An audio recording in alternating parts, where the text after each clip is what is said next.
بسم اللہ الرحمن الرحیم۔ السلام علیکم۔ 15 سال کی معصوم سی بچی بہت پیاری لگ رہی تھی۔ دلہن بنے بیڈ پر بیٹھی تھی۔ تقریباً رات کے 12 بجے ایک بڑی عمر کا مرد کمرے میں داخل ہوا۔ وہ ننھی سی دلہن کو کچھ نہیں معلوم تھا کہ وہ اس کا شوہر ہے اور آج کی رات اس کے ساتھ۔ ماریا میری کلاس فیلو تھی۔ ہم 8ویں جماعت میں ساتھ پڑھتے تھے۔ ماریا غریب گھرانے سے تعلق رکھتی تھی۔ اس کے ابو کی چھوٹی سی دکان چلاتے تھے۔ یہ دکان انہوں نے اپنے گھر میں بیٹھک میں کھول رکھی تھی۔ وہ بیمار پڑ گئے تو یہ دکان بھی بند ہو گئی۔ بیماری غربت سے بھی بڑا عذاب ہے۔ خدا کسی کو بیماری نہ دے۔ باپ کی حالت سے گھر میں فاقے ہونے لگے۔ ان دنوں ماریا کی عمر بمشکل 15 برس تھی اور وہ 8ویں جماعت میں تھی۔ ہم سب اکٹھے اسکول جاتے۔ ایک دن اس نے اچانک اسکول آنا بند کر دیا۔ وجہ معلوم کرنے میں امی کے ہمراہ ان کے گھر گئی۔ پتہ چلا کہ اس کی شادی ہو رہی ہے۔ امی نے سنا تو دانتوں تلے انگلیاں دبا کر کہنے لگی، خدا کی پناہ، یہ غربت کیسی بری بلا ہے۔ بس نہیں چلتا تو معصوم لڑکیاں اس کی بھینٹ چڑھا دی جاتی ہیں۔ ارسلان ماریا کے ابو کے کزن کا بیٹا تھا، جس کی وجہ سے خیریت پوچھنے اکثر ان کے پاس آتا جاتا۔ یہ شخص رحم دل تھا اور اچھے دل کا مالک تھا۔ چاچا اکبر کی بیماری میں ان نے کی کافی مدد کی۔ علاج معالجہ بھی کرایا۔ دور کا رشتہ دار تھا، خواتین پردہ نہیں کرتی تھی۔ ماریا تو کم سن تھی، وہ تو یوں بھی پردہ نہ کرتی اور بے دھڑک سامنے پھرتی رہتی۔ اس شخص کی عمر 35 برس اور کھالوں کا کاروبار کرتا تھا۔ وہ اچھا جا رہا تھا۔ بیوی فوت ہو گئی، ایک بیٹی تھی جو بیاہ کر جا چکی تھی۔ ارسلان کی صحت قابل رشک تھی۔ 35 سال کا ہونے کے باوجود وہ 25 کا لگتا تھا۔ قد لمبا تھا، شکل و صورت بھی اچھی تھی۔ دوسری شادی کے لیے کافی کوشش کی مگر اچھا رشتہ نہ ملا۔ نہ جانے کیسے اس کے دماغ میں یہ بات آ گئی کہ ماریا جیسی کمسن لڑکی اس کے لیے ٹھیک رہے گی۔ اس کنبے کی غربت پر بھی اس کا دل کٹتا تھا۔ سوچا کہ یہاں رشتہ طے ہو جائے، معقول مدد بطور داماد کر دیا کروں گا اور یہ لوگ فاقوں سے بچ جائیں گے۔ ماریا کے 7 بہن بھائی تھے، یہ سب سے بڑی تھی۔ ارسلان اپنی ماں کو لے کر آیا، جس نے چاچا اکبر سے بات کی اور واضح کہہ دیا کہ تمہارے کنبے کو میرے بیٹے جیسے داماد کی سخت ضرورت ہے جو ان کو سنبھالے، ورنہ تم خود تو ٹی بی، شوگر کے بلڈ پریشر جیسے موذی مرض میں مبتلا ہو کر بستر مرگ پر ہو۔ آج ہو تو کل نہیں۔ تمہاری 4 بیٹیوں اور بیٹے کا کیا بنے گا؟ کچھ اس طرح ارسلان کی ماں نے ہمدردی جتلائی کہ ماریا کے والدین رشتے پر راضی ہو گئے۔ 5 لاکھ روپیہ اسی وقت ارسلان نے چاچے اکبر کے قدموں میں رکھ دیا۔ یوں یہ کنبہ مرتے مرتے جی اٹھا۔ ماریا اتنی معصوم تھی کہ اپنی شادی کے بارے میں گھر والوں کی باتیں سنتی اور اس کی سمجھ میں نہ آتا کہ یہ لوگ کیا کہہ رہے ہیں، اس لیے وہ کچھ بول نہ سکی۔ اس نے اللہ تعالیٰ پر بھروسہ کر لیا۔ 1 ماہ میں ہی ماریا کو دلہن بنا دیا گیا۔ جب بارات آئی، یہ بچی اپنی بارات دیکھنے کے شوق میں خود بھی دروازے کے باہر آ گئی۔ تب کسی بزرگ عورت نے اس کا بازو پکڑ کر اسے اندر کی طرف کھینچ لیا۔ ٹکٹکی باندھی سجی سنوری وہ عورتوں کو دیکھتی تھی جو اس کی رخصتی میں آئی تھیں۔ لڑکیوں کے جھرمٹ میں بھی کھڑی تماشا دیکھ رہی تھی۔ کوئی رسم نہیں ہوئی کیونکہ چاچا اکبر تو چارپائی پر پڑے خون تھوک رہے تھے۔ وہ عجیب وحشت زدہ اور پتھرائی آنکھوں سے ہر کسی کو دیکھ رہے تھے۔ بڑا بھائی اتنا تھا کہ بہن کے سر پر ہاتھ رکھ کر اسے رخصت کرتا یا والدین سے اس بے جوڑ رشتے پر احتجاج کرتا۔ قصہ مختصر، غربت دور کرنے پر یہ سودا ہوا۔ ماریا کو سجی ہوئی کار میں بٹھا دیا گیا۔ ماں اس پر خاموش تھی، لیکن جب کار چلی تو وہ دھاڑے مار مار کر رونے لگی۔ میں نے کار کے ونڈو کے پاس جا کر دیکھا، میری سہیلی سجی ہوئی گڑیا کی طرح خوبصورت لگ رہی تھی۔ وہ حیرت زدہ نگاہوں سے باراتیوں کو دیکھ رہی تھی۔ تب ہی اس کی نظر روتی ہوئی ماں اور بہنوں پر پڑی تو وہ بھی رونے لگی۔ دولہا پاس ہی بٹھا دیا گیا تھا اور اس کے آنسو اپنے رومال سے صاف کر رہا تھا۔ ماریا نے اس وقت کام سے بھرا ہوا جوڑا پہن رکھا تھا جو سسرالی اسے دلہن کا روپ دینے کے لیے لائے تھے اور اس نے عید کا دن سمجھ کر خوشی خوشی پہن لیا تھا۔ آہستہ آہستہ رینگتی ہوئی کار گلی کا موڑ مڑتے ہی نگاہوں سے اوجھل ہو گئی۔ اب خالہ کلثوم کے دل پر آری چلائی گئی اور وہ فرش پر گری پڑی۔ تبھی امی نے دوڑ کر ان کو سہارا دیا، بازو سے پکڑ کر کمرے میں جا لٹایا۔ کئی دن تک خالہ بستر سے نہ اٹھی۔ اماں ہی گھر سے کھانا پکا کر لے جاتی اور ان سب کو کھلاتی۔ ذرا ہوش میں آئی تو بتایا کہ ارسلان میاں ان کو 5 لاکھ روپے نقدی کا کاروبار کے لیے دے گئے ہیں۔ ان کی بیٹی کا حق مہر الگ تھا، یعنی بیٹی کی شادی کا ڈھونگ رچا کر انہوں نے اس معصوم کو بیچا تھا، کیونکہ 5 لاکھ روپیہ اس زمانے میں بہت بڑی رقم تھی۔ بارات کے ساتھ ماریا کی خالہ گئی تھی۔ سسرالی کار پر پھول پتیاں نچھاور کر رہے تھے اور پٹاخے چلا رہے تھے۔ مکان کافی بڑا اور کشادہ تھا، سامنے باغ تھا، دلہا دلہن کا کمرہ بڑی محنت سے سجایا گیا تھا۔ بچی پھولوں کی سیج پر بیٹھی ہر ایک کو بھولے پن سے دیکھتی تھی۔ ارسلان کی بہن اس کے پاس بیٹھ گئی اور سمجھانے لگی، دیکھو یہ کمرہ تمہارا ہے، یہ چیزیں، یہ بیڈ، سنگھار میز، سب چیزیں تمہاری ہیں، اس پر تم روز سیر کرو گی، اپنی امی کے پاس جاؤ گی، یہ کار تمہاری ہے۔ ماں کا ذکر آتے ہی ماریا بے چین ہو گئی اور بے قرار ہو کر ادھر ادھر دیکھنے لگی۔ یا اللہ، یہ ہجوم کے شور میں سمجھ ہی نہ سکی کہ کیا ہو رہا ہے، کار میں بیٹھ کر کدھر آ گئی ہے۔ چھوٹے بہن بھائی بیمار، ابا پیار کرنے والی ماں سے دور اسے پریشان کرنے لگی۔ وہ ادھر ادھر دیکھتی، اپنوں کو ڈھونڈتی، یکدم پھولوں کی سیج سے اٹھنے لگی۔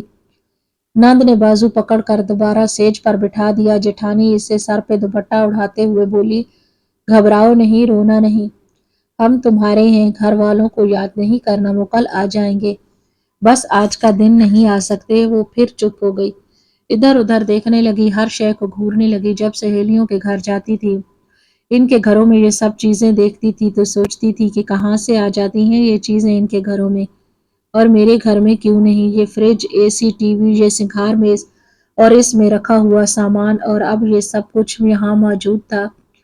یہ سب کہہ رہے تھے، رونا نہیں، اداس مت ہونا، یہ سب چیزیں تمہاری ہیں، میری ہیں، پھر میرے ماں باپ گھر کیوں نہیں ہیں؟ اگر یہ میرے گھر پہنچا دیں تو ہم بھی امیر ہو جائیں گے۔ تھوڑی دیر بعد وہ بولی، مگر جب رات ہو گئی تو گھر والے یاد آ گئے۔ یہ ساری چیزیں ہیں مگر ماں باپ تو نہیں ہیں۔ وہ اپنی نند سے پوچھنے لگی، گھر کب جائیں گے؟ مجھے اماں کے پاس جانا ہے۔ ضد کرنے لگی، انہیں ابھی لے چلو، میں یہاں نہیں سوؤں گی، واپس گھر جاؤں گی۔ ارسلان کی بہن کا دل بھر آیا، اس نے ننھی منھی گڑیا کو باہوں میں بھر لیا، سمجھانے لگی، تمہاری شادی ہو گئی ہے، اب یہی گھر ہے، تم سسرال میں ہو، کل تمہاری امی بہن بھائی آ جائیں گے تم سے ملنا، گھبراؤ مت۔ مہمان ابھی تک گھر میں تھے، عورتیں دلہن دیکھنے کمرے میں گھسی آ رہی تھی۔ نند اب جلدی سے اس کا گھونگھٹ ڈالنے لگتی، پھر ساتھ میں کان میں کہتی، سر جھکا کر بیٹھو۔ معصومیت غضب ڈھا رہی تھی، جو عورت دیکھتی دل تھام کر کہتی، ہائے اللہ، اتنا ظلم۔ رات کے 12 بج گئے، ماریا پر تھکن سے غنودگی طاری ہونے لگی۔ تب اس کی نند اور جیٹھانی نے عورتوں کو کمرے سے باہر دھکیل دیا اور دولہا کو کمرے میں بھیج دیا۔ اس نے آتے ہی ماریا کو خوبصورت زیور کا سیٹ دیا، مگر وہ کسی کو نہیں دیکھنا چاہتی تھی۔ اسے نیند آ رہی تھی، بستر پر لیٹتے ہی سو گئی۔ ارسلان اسے بتانا چاہتا تھا مگر ایک بات نہ کر سکا، حالانکہ وہ اس کو سمجھا رہا تھا کہ تم میری دلہن ہو اور میں تمہارا شوہر ہوں، اٹھو دیکھو کتنا خوبصورت ہار تمہارے لیے لایا ہوں۔ صبح اٹھتے ہی اس نے ادھر ادھر جھانکا، پھر ماں کو پکارنے لگی۔ تبھی ساس نے کہا، بیٹی یہ گھر تیرا گھر ہے، ماں ابھی آتی ہوگی مگر وہ اپنے گھر سے آئے گی تیرے گھر تجھ سے ملنے، اور ماں کا گھر تیرا گھر نہیں ہے، مجھے کچھ نہیں پتا، اس نے ساس سے کہا اور ماں کو پکارنے لگی۔ تب نند نے آ کر اس کو بہلایا، سمجھا بجھا کر اپنے ہاتھوں سے ناشتہ کروایا، نہلا دھلا کر دوبارہ دلہن بنا کر بٹھا دیا۔ شام کو ہم تم کو سیر کروانے لے جائیں گے، ارسلان تم کو بازار لے جائے گا، جو چیز تمہارے دل کرے خرید لینا، اور پھر کار پر اپنی ماں کے گھر چلی جانا، ٹھیک ہے؟ ہاں، اس نے اس بات میں سر ہلا دیا، جیسے سب کچھ اس کی سمجھ میں آ گیا۔ ماں اور بہن نے ارسلان کو سمجھایا کہ یہ بہت کم عمر ہے، کچھ دن اس کو بالکل تنگ نہیں کرنا، بلکہ جو کہے وہی کرنا۔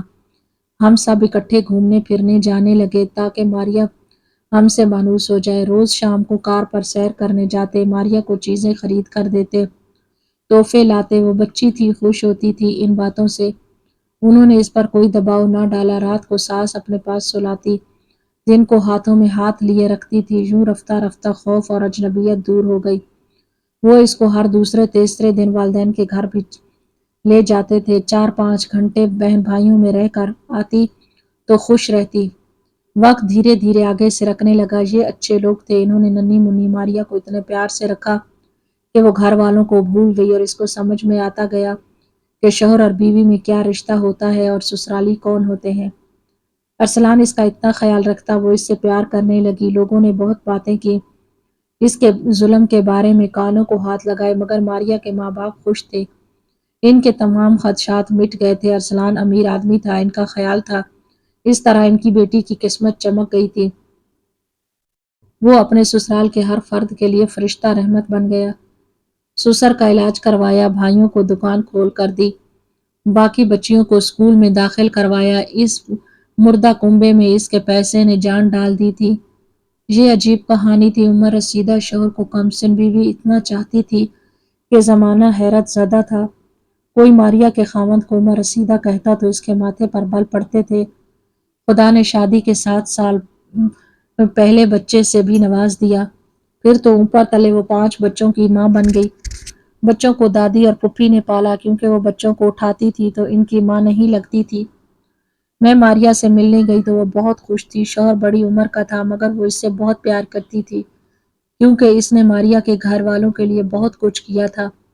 انہیں فاقوں اور بیماریوں سے بچایا تھا، ان کو نئی زندگی دی تھی۔ ماریا اپنے خاوند کا ہر حکم مانتی اور دل و جان سے خدمت کرتی تھی۔ شوہر کے بغیر ایک پل نہیں رہ سکتی تھی۔ میں اسے دیکھ کر پھولے نہ سماتی۔ یہ دیکھ کر حیران رہ گئی۔ خوبصورت تو وہ پہلے ہی تھی، عیش و آرام کی زندگی نے اسے اور حسین بنا دیا تھا۔ 5 بچوں کی ماں لگتی ہی نہ تھی، وقت گزرتے دیر نہیں لگتی۔ ماریا کی شادی 22 برس ہو چکے ہیں، وہ 30 برس کی ہو گئی تھی اور اب بھرپور جوان عورت تھی۔ اس پر جوانی کے ساتھ روپ آیا تھا، لیکن اس کا شوہر ان دنوں کچھ بیمار رہنے لگا تھا۔ 60 سال کی عمر میں بھی وہ عمر رسیدہ نہیں لگتا تھا، مگر سستی زم اس کی ڈھلتی عمر کی چغلی کھا رہی تھی۔ اچانک ایک روز وہ ہو گیا جس کا کسی نے سوچا بھی نہ تھا۔ ایک روز وہ رات کا کھانا کھا کر بستر پر دراز ہوا تو نیند میں موت نے گلے سے لگا لیا۔ جانے شب کے کون سے پہر دل کا دورہ پڑا اور ارسلان وفات پا گیا۔ صبح جب حسب معمول بیدار نہ ہوا تو ماریا نے جگایا کہ اٹھے، فجر کی نماز کا وقت نکلا جاتا ہے۔ مگر ارسلان اس دنیا میں ہوتا تو جواب دیتا۔ ماریا نے شوہر کا جواب نہ پا کر کئی بار اسے پکارا، ہر پکار کے بعد خاموشی تھی۔ دل دہل گیا اور پھر معاملہ سمجھ میں آتے ہی وہ چیخ مار کر بے ہوش ہو گئی۔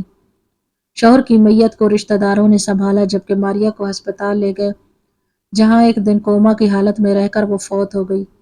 کسی کو یقین نہ آتا تھا کہ 32 برس چھوٹی ماریا اپنے شوہر ارسلان سے اس قدر والہانہ پیار کرتی تھی کہ وہ اس کی وفات کا صدمہ بھی برداشت نہ کر سکی اور خالق کی حقیقی سے جا ملی۔ دونوں ساتھ ساتھ چلے گئے، اتنی رفاقت، ایسا پیار کبھی کسی نے نہ دیکھا ہوگا۔ مرنے کے بعد بھی ساتھ نبھا رہے تھے۔ 2 جنازے آگے پیچھے دنیا سے گئے تو ہر آنکھ اشک بار تھی۔ ایک بچی سے عورت بنی، پھر 22 برس کی رفاقت سے اس کی دوست بن چکی تھی۔ اس کے بچوں کی ماں تھی، اپنی سسرال کی آنکھوں کا تارا اور ساس نندوں کی چہیتی تھی۔ میری سہیلی میں کتنی خوبیاں تھیں، گنوانے بیٹھوں تو گنوا نہیں سکتی۔ یہ کچھ پرانے وقتوں کی باتیں ہیں، آج تو شادیاں طلاق عام ہے۔ برسوں پرانے لوگ ایسی انہونی نباہ جاتے اور آج شادی کو ایک معمولی رشتہ سمجھا جاتا۔ معمولی بات پر علیحدگی اور طلاق عام ہے۔ میاں بیوی اس قدر نازک مزاج ہو گئے ہیں کہ میاں خراٹے لے تو بیوی پالتو جانور رکھ لے تو اس بات پر طلاق ہو جاتی ہے۔ عمروں کا فرق تو بڑی بات ہے، رنگت کا فرق پر جیون ساتھی کو خدا حافظ کہہ دیتے ہیں۔ ماریا نے اپنے سے بڑے شخص کے ساتھ زندگی گزاری جیسے کوئی جنت میں زندگی گزارتا ہے۔